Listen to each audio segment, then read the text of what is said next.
আসসালামু আলাইকুম ভিউয়ার্স, আমার চ্যানেলে নতুন আরেকটি ভিডিওতে আপনাদেরকে স্বাগতম। আজকে আমি আপনাদেরকে খুব সহজভাবে তৈরি করে দেখাবো হোয়াইট সস পাস্তা। এটা তৈরি করতে যেমন সহজ, খেতেও খুবই সুস্বাদু। আশা করি আপনাদের ভালো লাগবে এবং উপকার আসবে। এটা ছোট বড় সবাই খুব পছন্দ করে। এটা আপনারা সকাল বিকালে নাস্তা অথবা লাঞ্চ ডিনার যে কোনো সময় আপনারা এটা তৈরি করে খেতে পারেন। এটা খুবই হেলদি একটা ফুড। দেখেন এটা কতটা সুন্দর হয়েছে, চিজ দেওয়ার কারণে আরও বেশি ইয়ামি হয়েছে। চলুন এটা আমি কিভাবে তৈরি করি আপনাদের সাথে পুরোটাই শেয়ার করি। আমি একটা প্যান দিয়ে এখানে দিয়ে দিয়েছি 1 টেবিল চামচ পরিমাণ বাটার। এটা আপনারা ঘি দিয়েও করতে পারবেন, তবে বাটার দিয়ে করলে টেস্টটা সম্পূর্ণভাবেই পাবেন। আর এখানে আমি আদা রসুন কুচি দিয়ে দিয়েছি 1 টেবিল চামচ পরিমাণ। এটা আমি দিয়ে হালকা একটু ভেজে নিচ্ছি। এটা কিন্তু আমি প্রথমে হোয়াইট সসটা তৈরি করে নিচ্ছি। এখানে আমি 1 টেবিল চামচ পরিমাণ নিয়েছি ময়দা আর 1 চা চামচ পরিমাণ নিয়েছি গুঁড়ো দুধ। এটা নিয়ে আমি বাটার দিয়ে আবার ভালোভাবে একটু টেলে নিচ্ছি। আপনার স্কিনে দেখে বুঝতে পারতেছেন এটা আমি কিভাবে করতেছি। এটা আমি হালকা একটু টেলে কালারটা চেঞ্জ হয়ে আসলে আমি এটার সাথে লিকুইড দুধ অ্যাড করতেছি। আপনারা এটা চাইলে ফ্রেশ গরুর দুধও দিতে পারবেন, আবার চাইলে পাউডার দুধকে লিকুইড করো এটা আপনারা করতে পারবেন।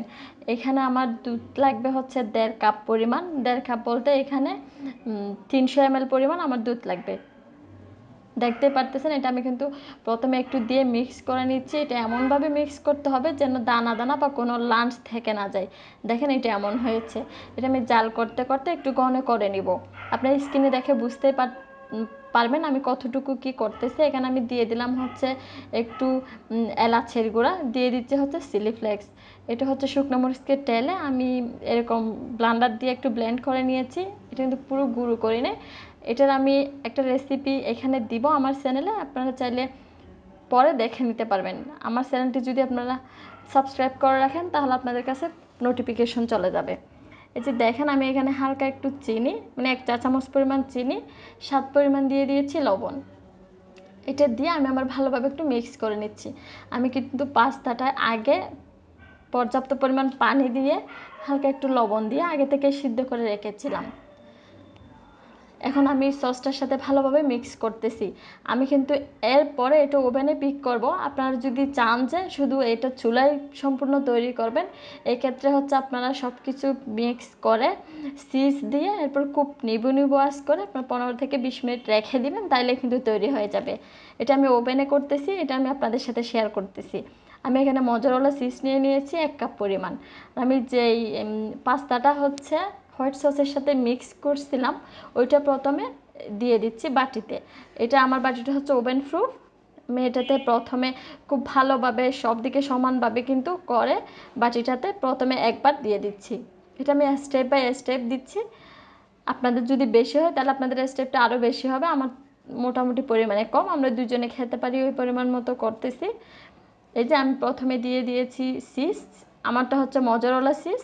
এটা দিয়ে আমি হচ্ছে আবার দিয়ে দিচ্ছি। এখানে আপনার স্লাইস চিজটা যদি দেন, এখানে আপনাদের 4টা করে 8টা চিজ লাগবে। স্লাইস চিজটা ওইভাবেও করতে পারেন, অথবা ডাকায়া পনির, আপনার যে কোনো একটা কিছু দিয়ে করা যায়। তবে চিজটা যদি দেন আপনার 7টা পাবেন 16 আনায়। দেখেন এইখানে আমি আবার কিন্তু উপরে পাস্তাটা দিয়ে দিয়েছি, এর উপর আবার মজারওয়ালা চিজ দিয়ে দিচ্ছি। এটা চিজটা আপনি যত বেশি দিবেন খেতে আপনার অত বেশি ভালো লাগবে। এটা হচ্ছে নিজেদের পছন্দ অনুযায়ী। দেখতে পারতেছেন আমি কিভাবে এটা সাজিয়ে নিচ্ছি। এখন আমি হচ্ছে একটু টমেটো সস দিয়ে দিচ্ছি, দেখতে ভালো লাগবে, খেতেও ভালো লাগবে, যে কালারিং সেজন্য আমি দিয়ে দিলাম। এখন দিয়ে আমি হচ্ছে এটা ওভেনে দিয়ে দিব। আমি ওভেনে চলে আসছি। এটা কিন্তু আমি আগে থেকে কোনো হিট করে রাখি নাই, কিছুই করে রাখি নাই, নর্মাল দিয়ে আমি পরে পাওয়ারটা দিয়ে দিব। এই যে দিয়ে দিলাম। এখন হচ্ছে আমি পাওয়ারটা অন করে দিচ্ছি। দিয়ে আমার এখানে হচ্ছে কন্ডিশনাল একটা অপশন আছে, যে আমার যেহেতু সাইড মেনু আছে, সাইড মেনুতে এসে আমার এখানে হচ্ছে E20-তে হচ্ছে মানে আমার পাস্তা বিকটা হবে। আপনারা যদি চান যে আপনারা এটা কন্ডিশনারে দিয়েও আপনারা 10 মিনিট মতো বিক করতে পারেন, তাহলে হয়ে যাবে। এটা কিন্তু ওভেনে করলে খুব সুবিধা হয়, সব কিছু ঠিকঠাক মতো হয়। আর আপনার চুলায় তো বলে দিয়েছি কিভাবে করবেন। আপনারা যদি আমার চ্যানেলে নতুন হয়ে থাকেন আমার চ্যানেলটি সাবস্ক্রাইব করবেন, পাশে থাকা বেল আইকনটি বাজিয়ে দিবেন। এতে করে হবে কি, আমি নতুন কোনো ভিডিও দিলে আপনাদের কাছে নোটিফিকেশন চলে যাবে। আপনারা লাইক কমেন্ট শেয়ার করতে পারেন। দেখেন এটা কতটা সুন্দর হয়েছে দেখতে, খেতে তো মাশাআল্লাহ অনেক মজা হয়েছিল। আপনারা এটা তৈরি করে দেখবেন, আপনাদের বাচ্চারা খুবই পছন্দ করবে। আর এভাবে তৈরি করে আপনাদের কেমন হয়েছে আমাকে কমেন্টের মাধ্যমে জানাবেন। সবাই ভালো থাকবেন, সুস্থ থাকবেন, আমাদের জন্য দোয়া করবেন। নতুন রেসিপি দেখার আমন্ত্রণ রইল। আসসালামু আলাইকুম সবাইকে।